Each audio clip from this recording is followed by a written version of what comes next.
Good morning friends, welcome to today's lecture of HAZOP Study Basics.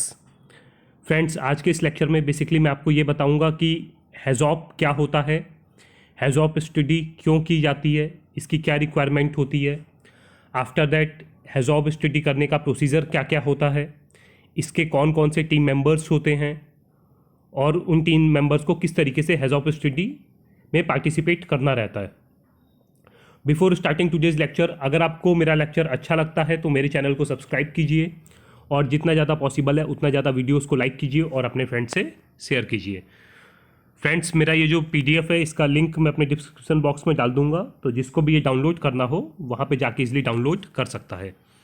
Starting with today's lecture, सबसे पहले हमें ये जानना ज़रूरी है कि HAZOP स्टडी होती क्या है। तो अगर हम बात करते हैं तो HAZOP इसका फुल फॉर्म होता है hazard and operability study.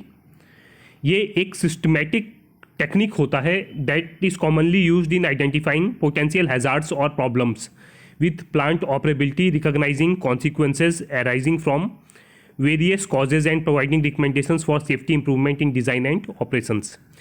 Friends, HAZOP study जैसा कि नाम सजेस्ट करता है, इसमें बेसिकली जो भी हम प्लांट में ऑपरेट करने जा रहे हैं, हैज़ार्ड एंड ऑपरेबिलिटी स्टडी, तो अगर हम कोई नया प्रोसेस स्टार्ट कर रहे हैं या फिर हम किसी रनिंग प्रोसेस में कोई चेंजेस कर रहे हैं, तब बेसिकली HAZOPs किए जाते हैं।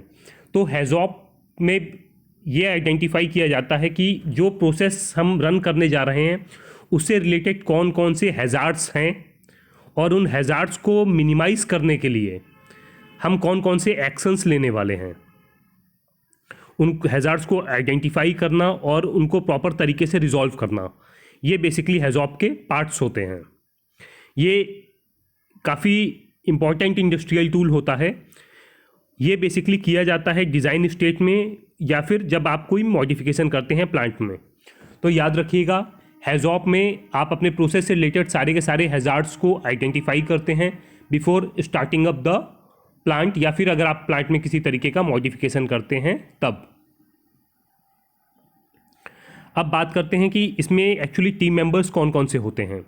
तो अगर आप एक रनिंग प्लांट का हैज़ार्ड कर रहे हैं, HAZOP कर रहे हैं आप एक एग्जिस्टिंग प्लांट का, तो उसकी टीम में बेसिकली नॉर्मली जो मेंबर्स होते हैं वो रिलीवेंट फील्ड मेंबर्स होते हैं। लाइक आपका प्रोसेस इंजीनियर हो गया, सेफ्टी इंजीनियर हो गया, मैकेनिकल इंजीनियर, केमिस्ट, एंड एक इंडिपेंडेंट टीम लीडर होता है जो सबके पॉइंट्स को नोट डाउन करके फाइनली कंक्लूड करता है। और अगर आप कोई नया प्लांट स्टार्ट कर रहे हैं तो उसमें अबव टीम मेंबर्स जो मैंने ऊपर बताए, इनको छोड़ के आपका डिज़ाइन इंजीनियर, प्रोसेस इंजीनियर और कमीशनिंग इंजीनियर ये और ऐड हो जाता है। सो ये बेसिकली टीम मेंबर्स होते हैं जो आपके HAZOP में पार्टिसिपेट करते हैं।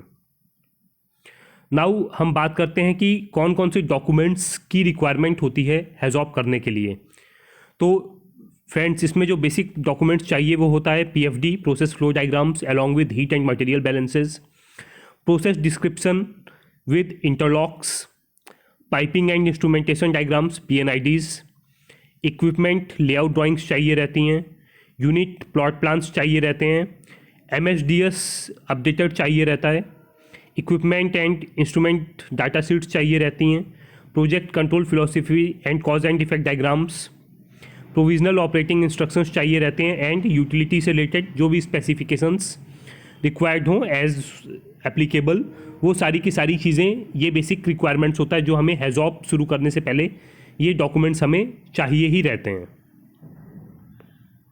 Now how is HAZOP basically carried out. HAZOP friends किस तरीके से किया जाता है, तो याद रखिएगा the nature of operations basically दो तरीके के रहते हैं प्लांट्स में।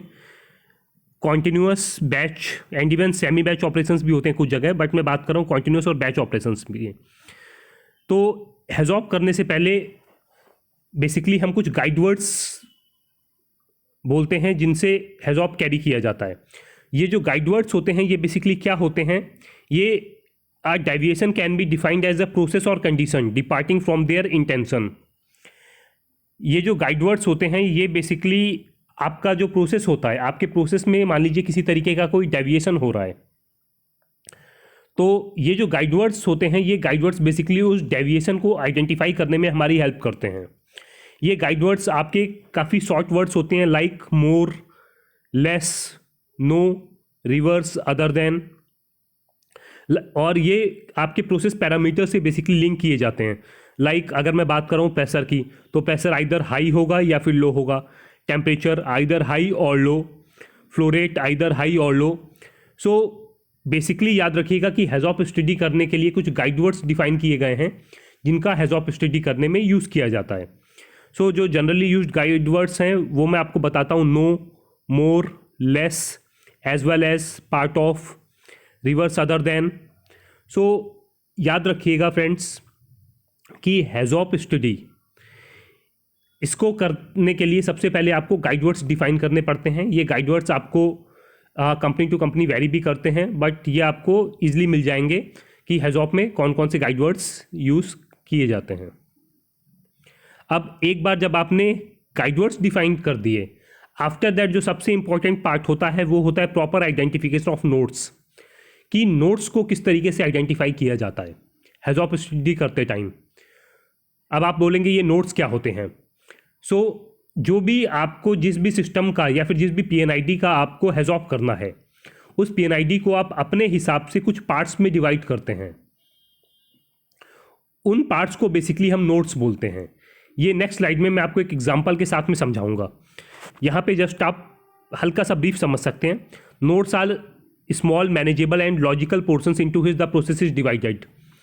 जैसा कि मैंने आपको बताया, guidelines for identification selection of notes on a PNID, जो गाइडलाइंस होती हैं वो देखिए, input streams to the equipment, input streams होनी चाहिए इक्विपमेंट में, output streams from the equipment, utility connections to from the equipment, vent lines, drain line, overflow lines, equipment such as reactor, tank, heat exchanger, centrifuge, etc.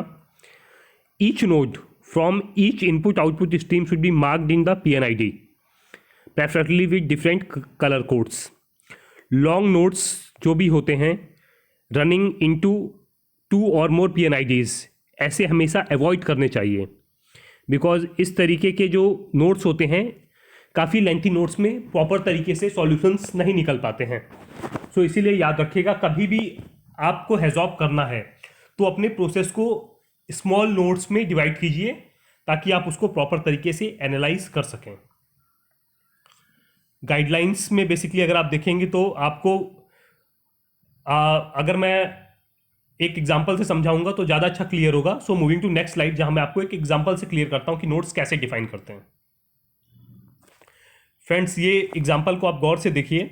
इसमें यहाँ पे पहले एक reactor है R101, after that यहाँ पे एक पंप लगा हुआ है, इसमें 2 फीड आ रहे हैं, feed A and feed B. यहाँ पे आपके फ्लो कंट्रोलर्स लगे हुए हैं। सेकंड, यहाँ पे एक आपका डिस्टिलेशन टावर है जिसमें फीड हो रहा है। आफ्टर दैट इसके ऊपर कंडेंसर है, नीचे कंडेंसर है, ऊपर कूलिंग वाटर आ रहा है, एंड नीचे बॉटम से आपका ये स्टोरेज में जा रहा है, ये फ्लेयर में जा रहा है। तो मान लीजिए आपको इस प्रॉपर डायग्राम का आपको हेजॉप करना है, तो इसमें जो नोट्स डिफाइन करने हैं ये बेसिकली आप अपने हिसाब से कर सकते हैं, बट आपको नोट्स ऐसे डिफाइन करने रहते हैं कि आपका जो प्रोसेस है वो इजीली कंक्लूड हो जाए। लाइक अगर आप देखेंगे तो मैंने अपने इस प्रोसेस को 2 नोट्स में डिवाइड किया है, node A and node B. Like node A में मेरा बेसिकली एक रिएक्टर आ गया, इस रिएक्टर में इनपुट स्ट्रीम्स हो गई मेरी फीड ए, फीड बी, ये कंट्रोलर्स लगे हुए हैं।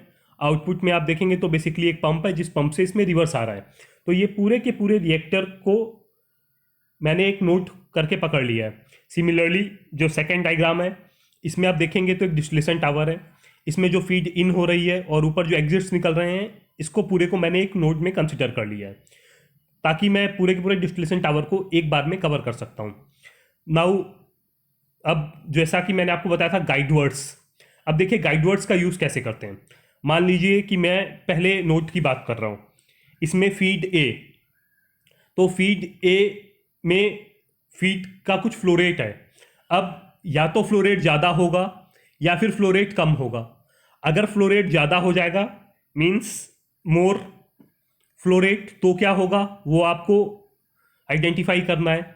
अगर फ्लो रेट कम हो जाएगा तो क्या होगा वो आपको आइडेंटिफाई करना है। सिमिलरली फीड बी का अगर फ्लो रेट हाई या लोअर होगा तो क्या होगा। बॉटम में आप देखेंगे तो एक पंप दिया है 101, इस पंप का काम है बेसिकली नेक्स्ट डिस्टिलेशन टावर में फीड प्रोवाइड करना और यहाँ पे ही मटेरियल को रोटेट करना। तो अगर ये वाला पंप आपका ट्रिप कर जाता है, इन दैट केस क्या प्रॉब्लम होगी? अगर ये पंप आपका ट्रिप करता है, इन दैट केस आपके पास में क्या सेफ्टी प्रिकॉशंस हैं, इस पंप का क्या रोल है, आफ्टर दैट इस रिएक्टर के अंदर जो मटेरियल पड़ा है उसका नेचर कैसा है। तो याद रखिएगा फ्रेंड्स कि आपको प्रॉपर तरीके से हैजॉब करने के लिए एक तो प्रोसेस की अच्छी अंडरस्टैंडिंग होनी चाहिए। आफ्टर दैट आपको जो आपने नोट्स डिफाइन किए हैं उन नोट्स में जितने भी पैरामीटर्स हैं, लाइक अगर मैं डिस्टिलेशन टावर की बात करता हूँ तो डिस्टिलेशन टावर में फीड, जो मेरा फीड एंटर हो रही है वो फीड अगर हाई हो गया तो क्या होगा, लो हो गया तो क्या होगा। आफ्टर दैट ये ऊपर एक्सचेंजेस मैंने दिखा रखे हैं। मान लीजिए इस एक्सचेंजेस में कूलिंग वाटर की सप्लाई बंद हो गई, इन दैट केस क्या प्रोबेबल चांसेस है। आफ्टर दैट ये जो आपका ये आप कलेक्शन निकाल रहे हैं बॉटम से, ये कलेक्शन आपका बंद हो गया तो क्या होगा। आफ्टर दैट ये टेम्परेचर्स, मान लीजिए बॉटम का टेम्परेचर आपका राइज हो गया, स्टीम आपकी एक्सेस में जा रही है, इन दैट केस क्या हो सकता है, स्टीम कम जा रही है तो क्या हो सकता है। तो ये सारे के सारे जो सिनेरियोज होते हैं फ्रेंड्स, ये बेसिकली आपको एक एक्सेल की सीट रहती है जिसमें आप सारे के सारे नोट्स आइडेंटिफाई करते हैं और इस नोट्स के अगेंस्ट में आप बेसिकली ये देखते हैं कि वो जो पर्टिकुलर कंपोनेंट्स हैं उस पर्टिकुलर नोड में जो इन हो रहे हैं, आउट हो रहे हैं, या फिर जो और पैरामीटर्स हैं अगर वो हाई होते हैं, लो होते हैं, तो उनका आपके प्रोसेस पे किस तरीके का इम्पैक्ट जाने वाला है। ये सारी की सारी टीम मिल के प्रोसेस, मैकेनिकल एंड सेफ्टी, ये सारी की सारी टीम मिलके इसके एक एक एस्पेक्ट को एनालाइज करती है कि how to make this process smoother. तो ये फ्रेंड्स बेसिकली एक रोल होता है हैजॉप का। सो होप आपको हैजॉप से रिलेटेड सारी की सारी चीज़ें बिल्कुल क्लियर हो गई होंगी। इवन अगर आपको किसी तरीके का कोई भी डाउट है तो आप मेरे को मैसेज करके वो डाउट कंफर्म कर सकते हैं। So that's all for today's lecture. Hope आपको मेरा आज का लेक्चर अच्छा लगा होगा। नेक्स्ट लेक्चर में बेसिकली मैं आपको ये बताऊंगा कि एस्पेक्ट इम्पैक्ट क्या होता है और वो किस तरीके से किया जाता है। So till then, goodbye, have a nice day.